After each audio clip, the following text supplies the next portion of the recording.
MP में 57 साल बाद अकेले मंत्री ने ली शपथ।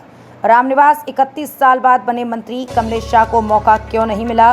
विजयपुर से विधायक रामनिवास रावत ने सोमवार 8 जुलाई को कैबिनेट मंत्री की शपथ ली। एमपी में ये दूसरा मौका है जब किसी अकेले विधायक ने मंत्री पद की शपथ ली हो। 57 साल पहले 1967 में पहली बार अर्जुन सिंह ने अकेले शपथ ली थी। उस समय डीपी मिश्र की सरकार थी। रावत 31 साल बाद दूसरी बार मंत्री बने हैं। इससे पहले वे दिग्विजय सरकार में कैबिनेट मंत्री थे। अब सवाल यह है कि रावत को आनन फानन में मंत्री क्यों बनाया गया। मंत्रिमंडल का विस्तार अमरवाड़ा उपचुनाव के बाद भी किया जा सकता था। अमरवाड़ा विधायक कमलेश शाह को कांग्रेस से इस्तीफा देने से पहले मंत्री बनाने का आश्वासन दिया गया था। भाजपा क्या शाह को भी रावत के साथ मंत्री पद की शपथ दिलाना चाहती थी? यदि ऐसी रणनीति थी तो फिर पार्टी पीछे क्यों हटी? रावत को मंत्री बनाने से बीजेपी को क्या फायदा मिलेगा? पहले जानिए अमरवाड़ा उपचुनाव के बाद शपथ क्यों नहीं दिलाई।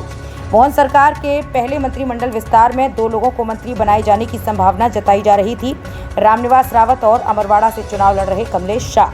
सूत्र बताते हैं कि ये भी तय हुआ था कि अमरवाड़ा उपचुनाव के पहले या बाद में कभी भी विस्तार हो सकता है। अब उपचुनाव में प्रचार खत्म होने के आखिरी दिन रामनिवास रावत को मंत्री पद की शपथ दिलाने के पीछे क्या मकसद था? दरअसल रामनिवास रावत ने बीजेपी ज्वाइन तो की थी, लेकिन उन्होंने विधानसभा की सदस्यता से इस्तीफा नहीं दिया था। संवैधानिक तौर पर वे कांग्रेस पार्टी के ही विधायक थे। जब वे विधानसभा का मानसून सत्र शुरू हुआ तो कांग्रेस की तरफ से विधानसभा अध्यक्ष नरेंद्र सिंह तोमर को पिटीशन दी गई कि रावत की सदस्यता समाप्त की जाए। नरेंद्र सिंह तोमर को इस पर 3 महीने में फैसला लेना था। इधर रामनिवास रावत का भी मंत्री बनाने को लेकर दबाव था। आखिरकार उन्हें मंत्री पद की शपथ दिलाई गई। कमलेश शाह को भी दिया है मंत्री बनाने का भरोसा।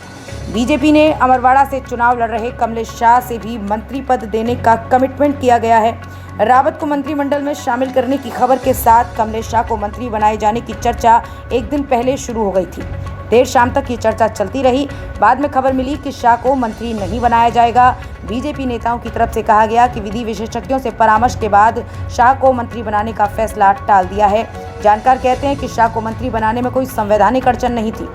संविधान के आर्टिकल 164(4) के प्रावधान के तहत किसी भी व्यक्ति को बिना निर्वाचित हुए 6 महीने तक मंत्री पद पर रहने का अधिकार है। इस संवैधानिक प्रावधान के अनुसार मुख्यमंत्री की सलाह पर राज्यपाल से किसी भी व्यक्ति को मंत्री पद की शपथ दिलाई जा सकती है। उसके बाद 6 महीने के अंदर उसे विधानसभा का चुनाव जीतना जरूरी है।